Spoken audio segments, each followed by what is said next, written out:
अगर विपक्ष मजबूत होता तो हमें सड़कों पर बैठना नहीं पड़ता, ममता से बोल पड़े ये बात राकेश टिकैत। पश्चिम बंगाल में बीजेपी को लगा बड़ा झटका, मुकुल रॉय ने टीएमसी का दामन थाम लिया है। राजस्थान की सियासी लड़ाई पहुंची दिल्ली, सचिन पायलट की प्रियंका गांधी से फ़ोन पर हुई बात, सचिन को जितिन की राह पर जाने से रोकेंगी प्रियंका गांधी। कोरोना महामारी के बीच भारत के सामने आया खतरनाक वायरस, हर्पीज सिम्प्लेक्स का पहला मरीज। टीम इंडिया का ऐलान, शिखर धवन कप्तान, पड़ीकाल चेतन शाकरिया को मौका। कराची एयरपोर्ट पर पहुंचा अमेरिका का गाइडेड मिसाइल क्रूजर। महंगाई और तेल की बढ़ती कीमतों के खिलाफ कांग्रेस का प्रदर्शन, राहुल प्रियंका सचिन पायलट भी हैं इस प्रदर्शन में शामिल। करीब 100 स्पेशल ट्रेनें चलाएगा रेलवे ने बनाई ट्रेनों की समय सारणी। 20 भारतीय 10वीं और 12वीं की परीक्षा 5 जुलाई से शुरू होगा ऑनलाइन एग्ज़ाम। मुंबई के पूर्व पुलिस कमिश्नर परमवीर सिंह को सुप्रीम कोर्ट से झटका। अब खबरें विस्तार से, आप देख रहे हैं SM न्यूज़ लाइव। किसान नेता राकेश टिकैत केंद्र द्वारा लाए गए कृषि कानूनों के विरोध में अभी भी दिल्ली से सटे बॉर्डर पर डटे हुए हैं, लेकिन वो अब किसान आंदोलन को व्यापक करने की योजना तैयार कर रहे हैं। हाल ही में उन्होंने पश्चिम बंगाल की मुख्यमंत्री ममता बनर्जी से भी मुलाकात की है, जिसमें उन्होंने बंगाल सरकार द्वारा किसानों के लिए लाई गई योजनाओं पर भी चर्चा की। वहीं मुलाकात के दौरान राकेश टिकैत ने CM ममता बनर्जी को बताया कि देश का विपक्ष बहुत कमज़ोर है, अगर वो मजबूत होता तो उन्हें सड़कों पर बैठने की ज़रूरत नहीं आती। बंगाल विधानसभा चुनाव में हार के बाद बीजेपी को एक और झटका लगा है। कृष्णानगर दक्षिण में विधायक मुकुल रॉय अब दोबारा TMC में शामिल हो गए हैं। शुक्रवार दोपहर मुकुल रॉय ने TMC दफ्तर पहुंचकर पार्टी की सदस्यता हासिल की।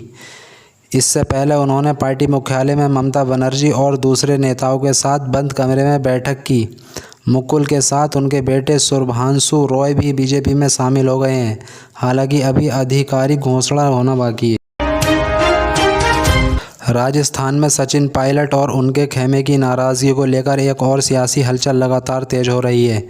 पायलट पिछले साल उनसे किए गए वादे 10 महीने बाद भी पूरे नहीं होने पर नाराज़गी जताते हुए इस बीच पायलट कांग्रेस महासचिव प्रियंका गांधी के संपर्क में हैं। बताया जाता है कि कल देर रात तक उनकी फ़ोन पर प्रियंका से बात हुई है।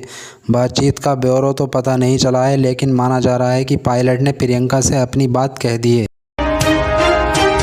देश में कोरोना महामारी की दूसरी लहर अभी थमी भी नहीं कि अब एक और ख़तरनाक वायरस ने दस्तक दे दी है। हाल ही में राष्ट्रीय राजधानी दिल्ली से कुछ किलोमीटर दूर गाज़ियाबाद के एक अस्पताल में बेहद ख़तरनाक वायरस हर्पीज सिम्प्लेक्स के संक्रमण का पहला मामला सामने आया है। इससे पहले ब्लैक फंगस, येलो फंगस और वाइट फंगस के मामले सामने आए थे। ऐसे में अब हर्पीज सिम्प्लेक्स से संक्रमण के मामले ने विशेषज्ञों की चिंता बढ़ा दी है। भारतीय चयन समिति ने श्रीलंका दौरे के लिए टीम इंडिया का ऐलान किया। शिखर धवन को टीम का कप्तान और भुवनेश्वर कुमार को उप कप्तान बनाया है। टीम में कई युवा खिलाड़ियों को मौका दिया गया। भारत को श्रीलंका के दौरे पर 3 वनडे और 3 T20 मैच खेलने हैं। पहली बार विदेशी धरती पर खुद को साबित करने का मौका मिलेगा। बल्लेबाज मनीष पांडे की टीम में भी वापसी हुई। अमेरिकी नौसेना का गाइडेड मिसाइल जंगी जहाज USS मैंट्रेट कराची पहुंचा। पाकिस्तान नेवी मीडिया बिग ने जानकारी दी। DGPR नेवी ने ट्वीट किया कि अमेरिका और पाकिस्तान नेवी के जहाज पैसेज एक्सरसाइज में हिस्सा ले रहे हैं, जिसमें कई सीमैन शिप और वारफेयर ड्रिल होंगी। ट्वीट में यह भी कहा गया कि ये एक्सरसाइज दोनों देशों के बीच द्विपक्षीय संबंधों और दोनों नौसेना के बीच संबंधों को मजबूत करेगी। देश में लगातार बढ़ रही डीजल पेट्रोल की कीमत और महंगाई के खिलाफ कांग्रेस ने सरकार के खिलाफ हल्ला बोला है। आज पूरे देश में कांग्रेस कार्यकर्ता पेट्रोल पंपों पर बड़े दामों के खिलाफ विरोध प्रदर्शन कर रहे हैं। हालांकि इस प्रदर्शन से पार्टी आलकमान दूरी बनाए हुए है। इस विरोध प्रदर्शन में राहुल गांधी, प्रियंका